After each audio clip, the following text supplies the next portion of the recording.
Okay, hello there. I'm gonna try to cover because I have already completed the painting of the process you are going to see. I'm also not looking at you, so I need to do that better. But I've been editing the video that I have filmed a long time ago, honestly, like over a month ago, because this painting that's behind my bun has been completed for quite some time.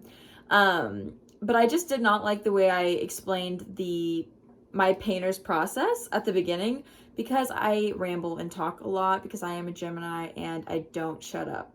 So I'm going to very concisely-ish and quickly-ish show you or talk about my painting process. So what I did for this specific painting is I had the idea in my mind that I wanted, and I quickly sketch it down, even if it's literally ugly, the ugliest sketch, but just like literally circles and shapes, just so that way you remember, because sometimes ideas are fleeting.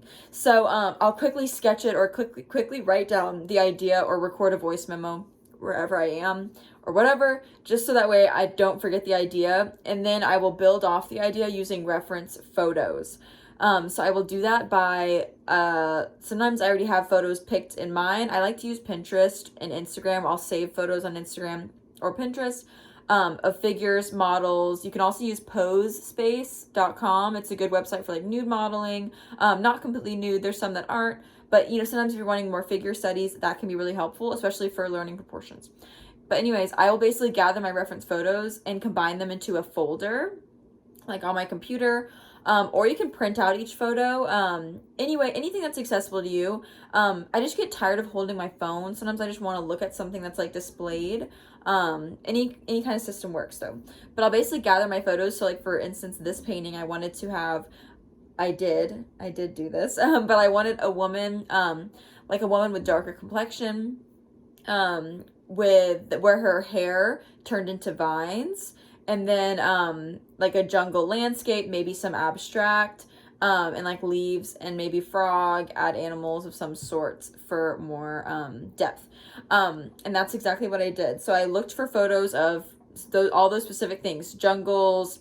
I looked for braids. I looked for literally everything until I gathered like basically like a folder of all the photos that I could look at. Some of them you may not look at, you may not need, whatever. You might as well have more than not enough, you know, more than not enough. But that's what I do. So I have to do a little bit of my research before I start the process. That way the process kind of unfold, like I can execute accurately. And I feel like having reference photos do allow me to do that, if that makes sense. So yeah. So this is what I kind of mean. I'll keep like lots of my reference photos. I save just a bunch of them if I feel like I prefer if they're great quality, even though the photo that I specifically chose for this painting was not. And then I just try to stay away from any paintings, and I mainly focus on like figure models or anything. I mean, you can get a reference photo of anything, a dog, anything. But I'm just not trying to copy their actual art. A reference photo is meant to, for more proportions, and if you're just wanting to accurately replicate anything, a human or whatever. But you just want to stay away from like replicating other people's art unless it's just for practice and stays in your sketchbook. But yeah, so I'll grab my photos after I have my idea and I know what I need.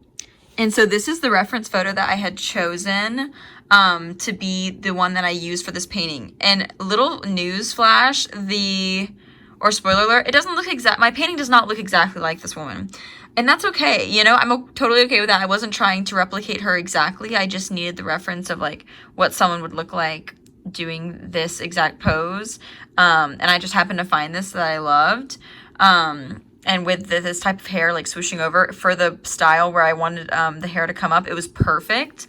The quality of the photo could be a little better. Oh my god, my screen's dirty. But it's kind of blurry. Like, you can just tell it's just not like the most crisp photo ever, which would have been more convenient. But obviously I'm going to take what I can get. So that was a photo I used along with multiple photos of, like, leaves, vines, jungle. I made, like, a whole entire little, like like little folder of everything that I want, or you could print out a series of photos, but I just try to keep everything organized, almost like an inspiration board for your own art, like for each piece though, if that makes sense. Okay, so as you can see, the painting is pretty big, so I'll kind of tell you what my idea is, like, by showing you. So I'm going to keep the figure here, kind of on this side, and she has that shoulder where she's looking, so it's perfect to have, like, everything else kind of happening on the side of her. Then her hair will kind of go up the vine, connect to that side of the canvas, have some stuff drooping down, leaves here to kind of come in the foreground, roots in the back, kind of more abstract. And then maybe some animals. I kind of want like a toucan on her shoulder, and like a tree frog, like I want to incorporate some jungle animals. So yeah, that's what we're gonna do. Okay, hello there. So I'm gonna be showing you basically time lapses and mini clips throughout this painting process. So I did start outside for this portion, and what I'm doing is, this maybe wouldn't be suggested from a lot of painters or artists, but I am sketching out the painting, my idea. But I'm doing it with paint. I'm basically sketching with paint instead of a pencil. A pencil is more forgiving in a way, but for some reason, I just feel like I can sketch better with a paintbrush than a pencil. I feel more comfortable doing it. So it's what works for me. It covers more surface area. It seems more productive, because whenever you draw shading with a pencil, like it's gonna get covered, with the paint. So I feel like I'd rather just shade with the paint as I'm going, and if I adjust it, then I can do that. So I'm just using my reference photo and just trying to get like the front layer of this to be done. That way I can kind of move on from there and work around with the background. So I'm doing kind of the foreground part first, very roughly. Like, it's going to change so much from the beginning to end of the painting. It's kind of shocking, honestly. So it's very rough. It's not right at all. It's more literally just to get the placement of the woman that I'm painting. That way I can work on the background without having to like do the whole background then cover it. Basically, I'm trying to work harder. I'm trying to work smarter, not harder. I always get that wrong. But anyways, so that's what I'm doing here.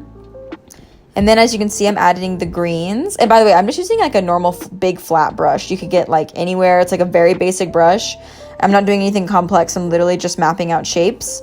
And these are more abstract. I'm not using a reference photo. I did reference technically like an old painting, but it was more from my mind. It was definitely more abstract.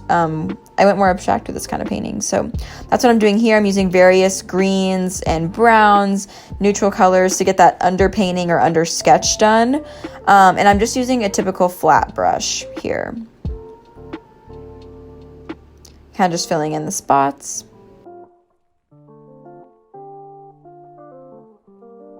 And I just continue this until I kind of like the shape. I constantly am going to be like stepping back, seeing how I like all the shapes together. And I make the head way bigger than I did like at this point. So that's what I'm doing here, just mapping out. And I end up blocking out some things with white. And I am using an old canvas that I painted over like with white. You can kind of see it through. So maybe a little distracting to some, but like I said, we're resourceful over here. And then we're going to move on to day 2. So I'm like a mess right now. I don't even know if I'm in this, but listen. So I worked a lot. I kind of got fed up yesterday. I feel like the beginning is always really hard for me because it's so much at once. And then once I start to focus on little things, it becomes a little bit more doable. But I so far just did a bunch of the greenery, but then I'm like unsure about it, and I'm probably gonna put leaves and things on top. But I did a bunch of like basically the jungleness vines. I kind of did a more abstract, kind of inspired from another painting. So that's just kind of what I'm doing now as like a little update, I guess. That's what I'm working on. I haven't worked on the woman as much. I really just wanted to get like the shape of what she was done. That way I wouldn't have to paint over her, But I will be working on her soon. I'm a little nervous about her because the photo that I love so much really isn't the best quality, but I really love the photo and like the pose and the person. I love everything about it, so I'm just gonna try to do my best. But yeah, so that's just what I'm working on, just a little update. It looks so crazy like right now with her face, like all like jumbled, but I'm just gonna get to work on the vines. I'm working on this one over here. I'm trying to add different kind of styles and textures. Like instead of just this big stroke, I'm trying to use like a skinny little stroke too. And add just to add variety and line weight to make it just look better. So I'm kind of playing with that right now. I might move on from that just so that way I can make more progress and see it as a whole is a little bit easier for me. So yeah, it's a little hard to like work with things right up front. Like, you know, you kind of got to, I kind of have to get like a lot done. That way I can see what I'm working with in a way. And I'm going to shut up now. So here I go. Here I go. And yes, I just went on a whole spiel about like the line weight and variety, which is 100% so important. But little spoiler alert, I'm pretty sure 100% sure that I covered up what I do on this right side over here, that my big old freaking braid, that's literally my braid from the day before, is still in. But I'm just adding, I am doing the line weight thing, and you know, it's good to test things, even if they may be pointless in the end, because now you know, no regrets in painting. That's what I really like about painting in general, with acrylic, is, I mean, or oil, I guess, probably, but I don't really use oil. Anyways, a voiceover like a true Gemini. I'm just all over the place like a little chihuahua just talking. So, but you know, this is what you're here for. So anyways, it is useful still. It's kind of like no regrets. Like, you can always cover. That's why I like using the acrylic, like I said. You can completely cover anything. I could literally paint a whole painting on top of this if I wanted, paint it black, and then just go around top. So, you know, it's worth the shot if you know that you can go back and, you know, fix it later if you feel the need to. And I did. I didn't like it next to her head like that, because I felt like it looked like her hair, and it was like not blending into the background as much. It was more coming forward, that little detail, since everything else was so wide detailed, if that makes sense. Like all my the other greenery on the vines, I guess you can call them, was more like thick strokes with like the flat brush that I was using before, or any flat brushes. And this is like a teeny tiny brush that I would use for more hair, or like just stuff that's going to be more in the foreground later, as you will see. I won't spoil. So yeah, it was a little distracting, especially with the dark brown touching her neck right there. You can kind of see. Also made it seem like it was coming from her hair, and it's just not the look I wanted, because I wanted them to be two separate entities. Her hair and body is separate from the jungle. So funny, I'm like looking at the finished version of this painting right now, like it's hanging on my wall, and it's just funny because I'm excited for y'all to see. I feel like this is kind of like a podcast along with a paint tutorial, I guess. Not even tutorial, you're just seeing what I do. It's just cool. It's like a visual podcast, but not in the way that that's basically just sounds like a video, but I don't know. It's the voiceover thing. But I'll just let you watch me paint, even though I'm going to cover it later. Just remember, it's worth the try. It's worth the fail. In art, for sure. You need to try new things to make sure you're always growing.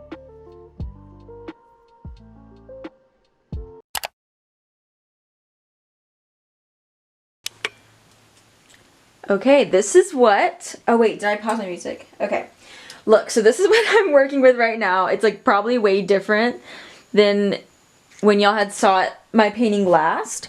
But I really am spending way too long on the back because I might be covering it up with leaves. But it's okay because I've kind of been practicing blending with, like, those warm, deep colors for the skin. So that's what I've been working on, and just getting, you know, proportions right. I had to readjust I'm sure y'all could tell from the beginning that it was really messed up. So what I've been doing is I have a palette. I'm using this is a good thing to use, by the way, actually. I'm using a frame, but you just, you know, it just has no photo in it, and the glass is great. It's a great palette because it already has the edges, and then you can just scrape off the glass. And yeah. But I just have like some oranges, and then some like orange and like a tan, like ochre color. That's what I'm using, like raw sienna, and then just in yellow ochre, and then just lots of deep browns, and then some orange and red to get like those more very warm golden like undertones for the skin. So I'm just trying to been working on that and blending, but I've been working on the back for really way too long, but I kind of had to like readjust and see just what I was working with. So that's what I've been doing. I haven't been filming a lot of it because it's just hard to film because I like know someone's watching, and so when I'm kind of trying to get things right, it's harder. But now that I'm kind of at a place where it's like I'm more working on what's there and I'm liking it and I kind of have proportions more right. It's I feel better, so I can focus and maybe film some. So yeah, I just want to give my update that I give. But now we'll get to painting. Okay, so this is the fun part. I am finally working on the actual skin tone, skin mixing, skin blending on camera instead of just the sketch part, so you can finally see kind of what I've been up to. So as you can see, I've been blending lots of the deep oranges, deep like yellow ochre colors along with the warm toned browns and like umber colors to get this skin tone. And I'm using a glazing technique, which I do use later on for something that I'll talk about, which is basically mixing medium and paint. Normally it's a higher percentage of medium. That way the paint is basically like a thinned out color version of the paint. So right now I'm kind of just focusing on literally just filling it in, even though it's not completely accurate, like like the colors or maybe the shapes yet. Like as you can see, the eye is like completely disappeared. But I'm just trying to shade while everything is wet or like semi-wet. And I did deepen even the highlights a little bit more and smooth them out. But I'm literally just trying to get some paint there, get the underpainting down. Basically, that's what I'm doing. If you've ever heard that term, underpainting. It's just because whatever you do paint underneath is going to shine through a tiny bit, or it could, and it could help you. And I messed up there. Can you see the dribble? See, we all make mistakes, but it kind of helped me blend, so it's okay.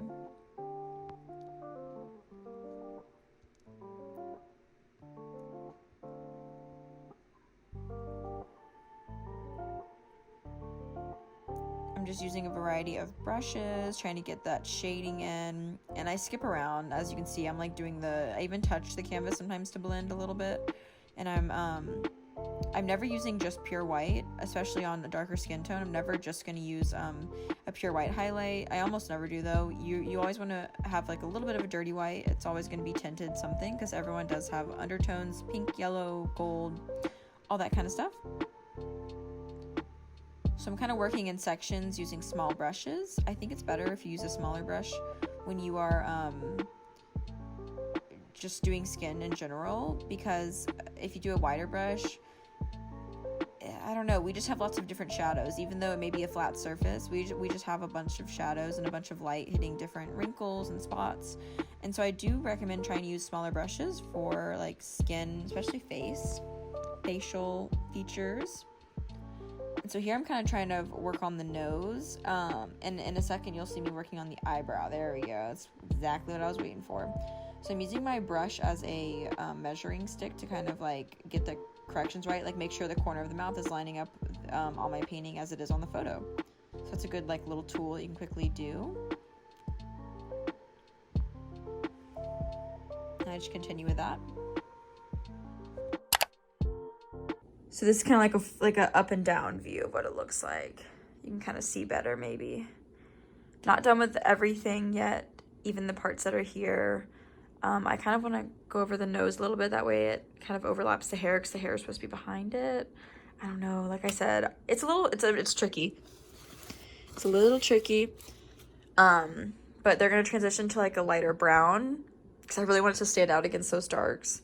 And I want it to be obvious that it's like blending and transitioning, and then it's going to be like twisty kind of. Here, I'll show. This is kind of the photo that I'm referencing. Well, both of them. See how it's pretty blurry? Maybe you can't see, but it just is. But these are like the photos I'm going to reference for the vines. For some of them, I have mini photos. That's just going to be for like the shape of them, like the droopies and just the twists and everything. So that's going to go all the way to the top to kind of create that diagonal negative space kind of thing. So I am almost done. Look at my little setup. I have all the photos up there on my computer. That's normally how I set up, and I sit and I prop it up against this TV stand, and I'm almost done. Okay guys, I think my camera's about to die, and I think I'm officially a YouTuber if that happens. But I've been procrastinating the end of the painting because I think I do that all this. I think I do that with every painting. Like towards the end, I'm like, oh my god, I'm like almost afraid to finish it or something. I don't really know. So I'm just adding all the greenery like on top, like I had mentioned, like the leaves and things, and I'm connecting the hair, the braids, into the actual vines, and that's what I'm doing now.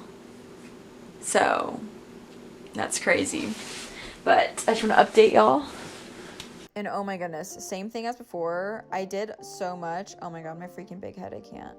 But I did so much and did not show. But, you know, we're working on it. I tried. It's kind of one of those things, like I said, this was a new challenge for me. So I wanted to really... I was in the zone, honestly. That's all I can freaking say.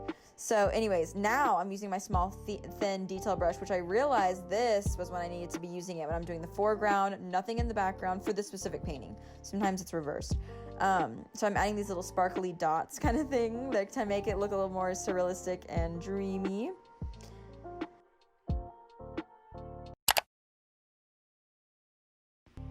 And here I'm adding detail to the frog.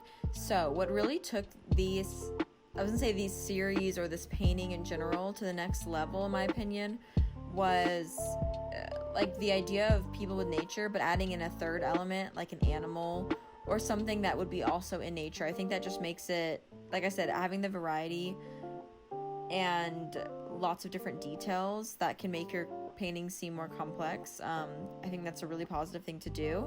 So I went with the move of adding animals into my last couple paintings of this series, because this Locks of Leaves painting is a part of my series called A Part of Me Somehow. So yeah, that's what I'm doing here. Is just using really tiny brush for little details. Like I said, variety, small and big strokes. I somehow managed to lose the audio on this, but like basically this wasn't supposed to be a voiceover, this part. I'm just showing you that I really wanted to add a wee little snail. So like I said, variety. I know I repeat it all the time, but it's really important in paintings, in my opinion. That's, I think, makes them look really complex and like professional. So yeah, I'm just working on my little snail.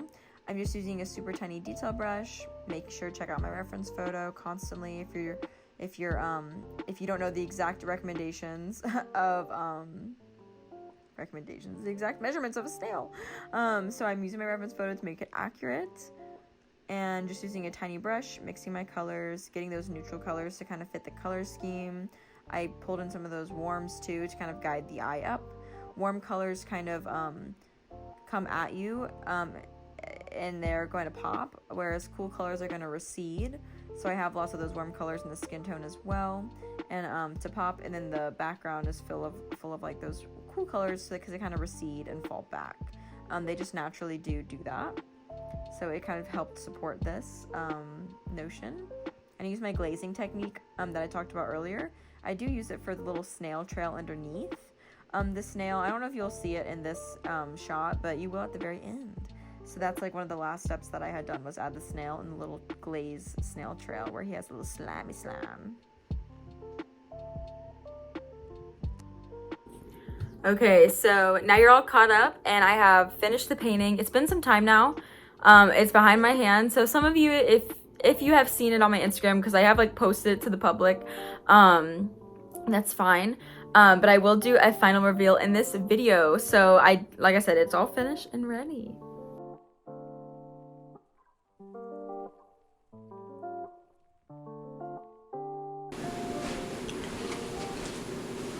This is the finished piece, kind of as a whole next to me.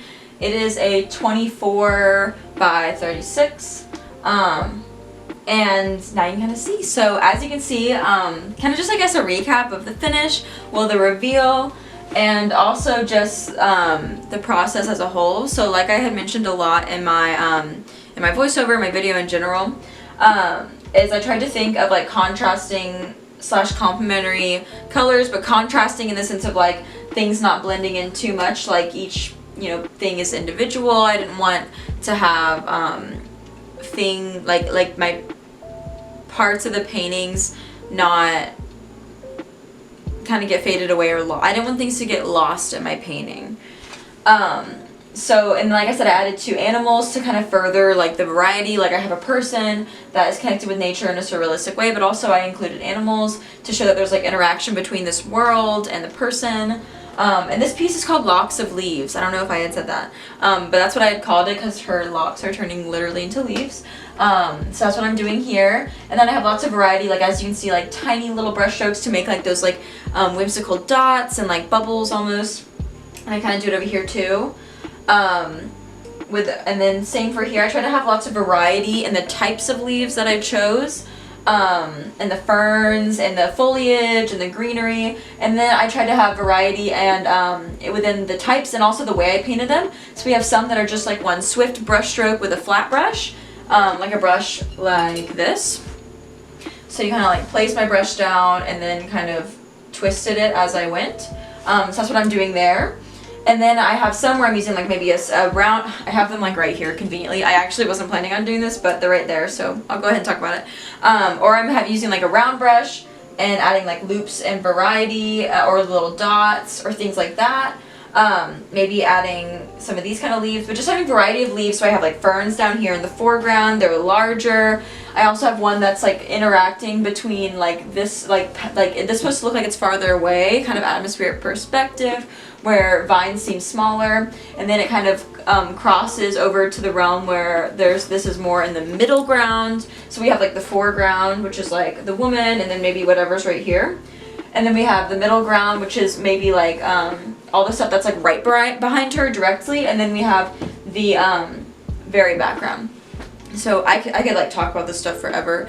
I don't know how much people like want to like hear about it, but if you're interested in the process, like I said, I use lots of brushes and variety in color and variety in just like weights and like the actual brush strokes. That's what I struggle with the most. That's something that I focused a lot on this painting.